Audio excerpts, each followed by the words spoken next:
Good morning and welcome to the latest AIM mini session. This morning we're pleased to bring to you Microsoft's Power Platform Part 1. Our presenter this morning is Alice Burke. Alice has been with AIM Technologies since 2005. Her first day was actually September 1st of 2005, which many of you will recognize as being 2 days after Katrina hit. So interesting times, but Alice has been with us for a long time now. She is fantastic in the CRM world. She knows all about Power Apps. So Alice is going to be talking to us this morning about the Microsoft Power Platform. Alice, take it. Oh, let me say this before we get started with Alice. If you have questions, you can actually use the chat, or there's a Q&A function. If you go to the bar at the bottom, you'll see a Q&A button. You can click that and enter a question there. That's a great way to do it, or you can enter it in chat, and we'll try to address those as we come to them. All right, Alice, take it away.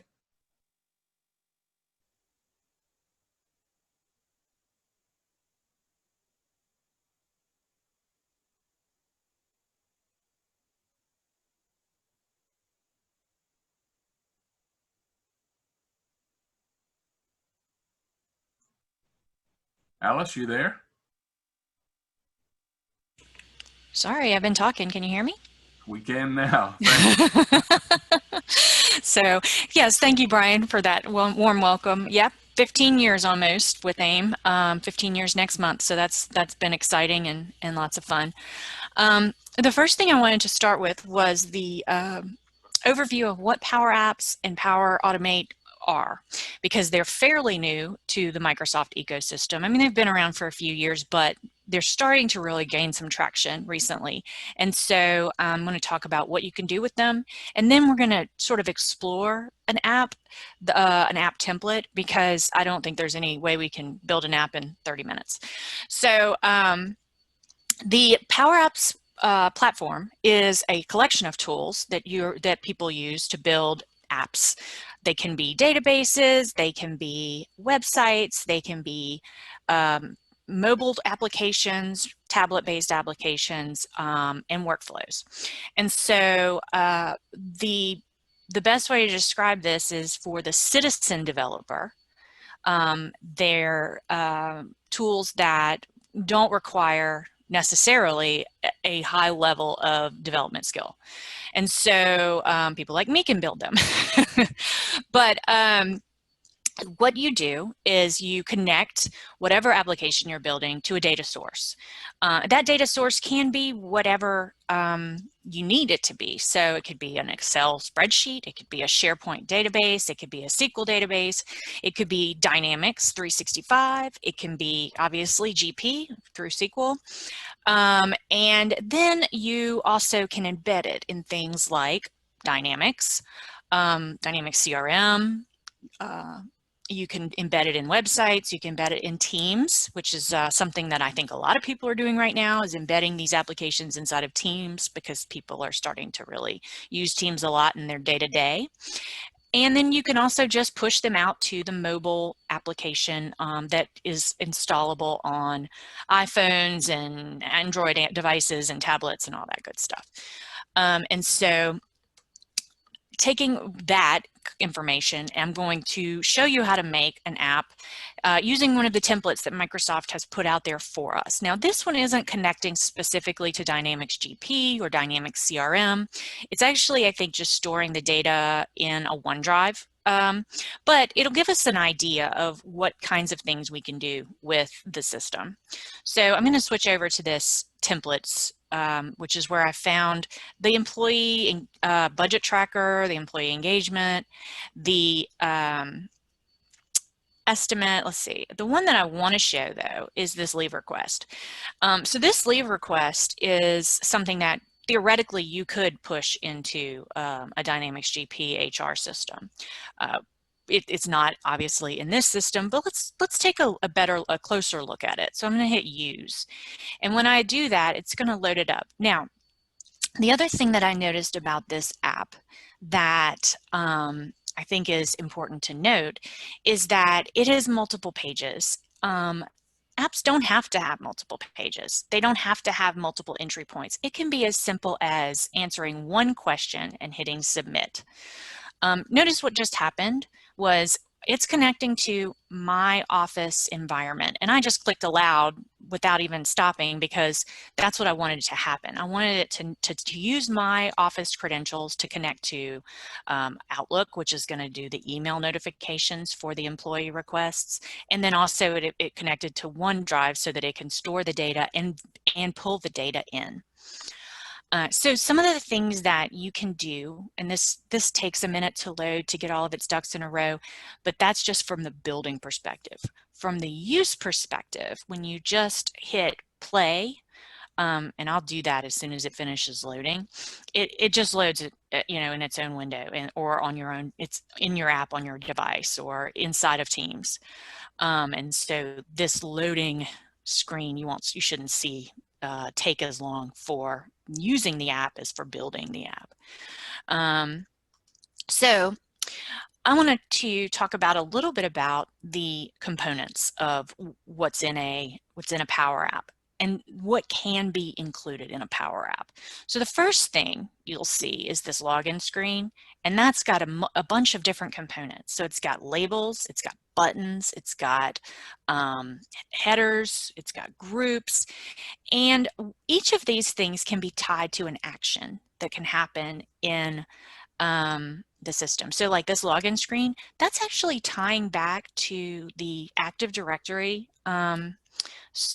piece of Office, so that your employees, when they log in, it automatically pulls up who the manager is, so that it knows who this leave request needs to do. And that's because in Active Directory we have the concept of a manager. So as you can see, there's also some other screens, and I mentioned you can have multiple screens, but you don't have to. You could just have this one screen that it is one question, or this one screen that does one particular thing. Maybe you push a button and it triggers something else to happen. And what those triggers are built upon are custom actions. And so some of the actions that you can add are to create a collection. So that's sort of a collection of data, to trigger a Power Automate. So now I'm going to talk a little bit about what Power Automate is, because these two go hand in hand for most applications. So when we are building, and this is called a Canvas app, I don't know why, but that's what they call a Canvas app. One of the ways that we can make it do things in the background that the employee doesn't see is by triggering a Power App from within a application or a Canvas application. And so in Power Apps, and this, another thing to note is Power Apps are often called flows, because Microsoft, when they originally created Power Automate, called it Microsoft Flow. And so now when you trigger Power Automate and you create a flow, you see that terminology. So I'm just going to create a new flow so that we can see what the Power Automate, it wants me to sign in. Let's see. We can see what the Power Automate does. So there are, again, just like with Power Apps, there's a bunch of templates. And so let's just open up one of the templates and see what the different things you can do within the templates. But first, let's talk about connectors. And this actually applies to Power Apps as well. Microsoft has built connectors that basically reach into all different types of applications. And that's not just limited to Microsoft applications, because as we scroll down in this list of the different applications, a lot of these that you see are Microsoft applications. In fact, this is Dynamics, this is an alert in Office, this is, that's Project Online. This is SharePoint, this is Outlook. So there's tons of Microsoft applications, but then as you're getting closer, further down the list, you start to see things like Twilio and Dropbox and Adobe Sign. So, a lot of these templates reach out into the ecosystem, for lack of a better term, of applications that you might want to work with. So here's an approval email and follow-up email. This can be part of a leave request. And so let's say, for example, a button is selected in the leave request. So see, that's a Power Apps icon. So you can see that that's what's triggering the event to happen. It sends out the approvals in Outlook. And so Microsoft has actually created a connector called Approvals, and it's a pretty nice little tool that allows approvals to be put inside of email. And so I'm going to go ahead and create this flow just so we can see what that looks like to create. Again, this is designed so that citizen developers can add create things that they need to do, but sometimes when we get into them, I'm just going to click edit so we can see the different steps. Sometimes when we get into them, it takes a little bit of database or programming knowledge to understand how they're working. And one of the things that I also wanted to mention is that, if you get stuck, if you're building one of these and you get stuck, Microsoft has a wealth of information out there about how they work. It's very well documented, but also the folks at AIM Technologies are very well versed in programming. We have 3 full-time developers on our staff, and most of our consultants have built things like this using these and many other tool sets. So certainly reach out to us for support if you get stuck. But again, we've got an action that's being called from the Power Apps, that canvas that we built. It's starting an approval, which is it's kind of its own little entity, and it's assigning it to the person who is supposed to be get the email to make the approval. And then it's checking a condition. So this is like in programming, if-then statements or case statements. So if you're familiar with programming at all, those are sort of the bedrock of how programs work. And so it is saying if the response that you are looking for is equal to approve, then send an approval email. And so an approval email is a little bit different by, if the approval is approved, the response is equal to approve, then it sends it back to the person who requested the approval. So that's sending this, your request has been approved, and if not, it's sending a rejection email. So notice that some of these have funny little names, and they refer back to sort of outputs and inputs from various parts of the flow earlier on. And that takes a little bit of getting used to figure out what those different things are. But they're sort of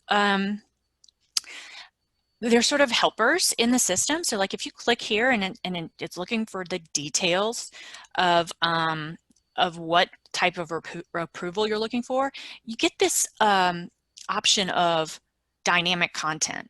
And it shows you what's available to you from the trigger that you can use in the approval. The other nice thing about creating a Power Automate flow is the flow checker.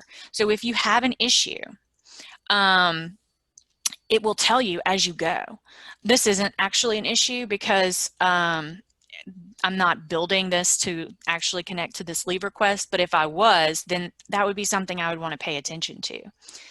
The other thing is the testing mechanism.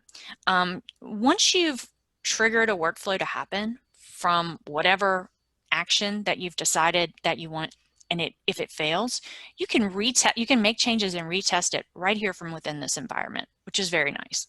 And I was going to show you also the what the leave request looks like. So let's assume that we have created this entire leave request, all the many different pages with the buttons and the labels and the flows, and it's all working together, or we think it is. We see an app checker, which tells us if we have any not obvious errors, syntax, things like that. But also we can preview the app. So it tells you, it shows you what it is that is going to happen or is happening in your application. So if I click on new, I create a new request, and it wants me to select the type of leave you plan to take. So that's actually pulling from a list, and there's nothing in there at the moment, but that would actually pull, from a collection of information that was specified by me or whoever wrote the app when they built it. So here's my list. Notice it's code. And I don't want to change it. I just want to scroll down through it. Let's see if I can scroll down with page down. There we go. So providing the information that is going to populate the screens can be provided via this collection, or it could be pulled from like an Excel spreadsheet, or it could pull from Dynamics, information that is stored and changed there. And so there's a number of ways you can get data into the system for providing options, and then again saving it back out to whichever connection that you have specified, whether it's, and it doesn't have to be the same one, obviously. So this is something that I think a lot of folks are starting to use to automate workflows, and especially when you see things being embedded in Teams or Outlook. For example, when that that approval email goes out in Outlook, it actually has approval buttons on it, you know, and kind of like polling buttons, or you know, options that you rarely see in Outlook, but occasionally you see it. Someone sends you a poll, or someone sends you an approval. I'm going to also scroll down a little and talk about the training that's available in addition to, you know, the tools that are offered. There are a variety of training offered, and most of this training comes with the product. And so, you know, getting started, basic formulas, working with external data, all of that is super important and right here in the application. The other thing that I want to talk about is how it's licensed, because a lot of folks want it, but they don't know how to get it. So depending on the level of Office that you own, you may have a license to some or all of this functionality. If you have a Dynamics license, Dynamics, not GP, but 365 Business Central, or Dynamics 365 for sales or for service, one of those tools, then typically it comes with a Power Apps and Power Automate user license for those, with those users. The other way is you could just buy it outright. So you can go from whoever you buy Office from, which can be AIM if that's, you know, if you need to acquire it and have no other option, certainly reach out to us. We're happy to help. You can buy them individually. So you can buy Power Apps users, you can buy Power Automate users, and then also you can buy it by consumption. So like however many applications you create, however many people use them, however many flows you create, however many people use those flows.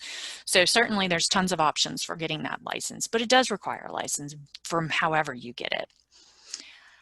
I know we have 10 minutes left, and I don't want to get too much in the weeds with the AI, but there are some AI functions that can be accessed and built from within Power Apps. And so you can see here on the left-hand column, we have chatbots. These chatbots, if you deploy a Power Apps portal, which is one of the options, I don't know if you noticed up here, was a portal. So this is actually hosted on a Microsoft cloud-based environment, but it is a portal that you can use for, you know, communicating with partners, communicating with customers, and exchanging data, maybe from your CRM system, or maybe it's invoices, whatever. But in that portal, you can create chatbots. And chatbots are chat sessions that you create with your customers that your customers initiate. And then based on what they're asking, you can program or pre-program specific responses. And so you'll see that on a lot of websites nowadays, especially when you're logged into, let's say you're logged into the Entergy application or the Entergy website, and you ask a specific question. Sometimes the question comes back and you can tell it's scripted. They're using bots, chat bots. Those are considered artificial intelligence, at least as far as the licensing or the virtual assistant licensing goes. But then they also have this AI builder, which is even more intuitive, or supposed to be more intuitive than even the chatbots, because you can have it do things like read documents and pull information out of those documents. So you'll see when you go to build an AI model or an AI application, that again, there are some options that are predefined for us. So for example, form processing, which is to read and save information from standard documents. That's what a lot of folks are using for when you get an invoice in and you scan it and you're in their standard format and you know, getting the data into the system. There's also some predictions. You have to sort of really understand what the models are that they're using in order to use this, but this is where they're headed. There's a lot of things that that we will see starting to creep into every other part of the applications, the Power Apps and the flows and things like that, that have to do with this AI. Again, the AI and the chatbots, they're licensed separately as well. You can create them without a license or as part of the Power Apps license, but I think in order to publish them and use them out in the public world, you will need additional licensing for AI and or what they call chatbots, virtual assistants, things like that. I'm going to open the line for questioning, or open the chat for questions, because I know there's probably a ton that a ton of variety of things that we could talk about here. So please send me any information or any questions that you have. And the other thing I wanted to say while we're talking about the Power Apps environment, the Power Platform, which includes Power Apps, Power Automate, also includes Power BI. And so that'll be the next session that we will do in this Power Apps series, which I don't think it's next, maybe it's next month or the month after. We'll be talking about how we're using Power BI, and Power BI can be embedded also in the different environments. If you haven't already seen it, it's fantastic. So join that demo as well. I don't see any questions in the Q&A. But again, I do want to reiterate that you know, the AIM team is standing by to help you build the apps and help you with the logic on the flows and things like that. So don't hesitate to reach out to us if you would like assistance on any of the Power Apps environment. Or if you just want to discuss an idea you have about something you're thinking about building, reach out. We'd love to talk to you about it. Yep, Alice, thank you so much. I think this was a great presentation, and there's so much possible with Power Apps. I think it's an amazing platform for moving forward. Mm-hmm. Like you, I don't see any questions this morning, but if anyone has any questions, you certainly know how to reach out to us. Reach out to your consultant. They can get any questions to us, and we'll get those answers out to you. Alice, again, thank you so much for doing this for us this morning. You're welcome, Brian. Have a good day, everyone. Yep. Thanks, everyone. Have a great day.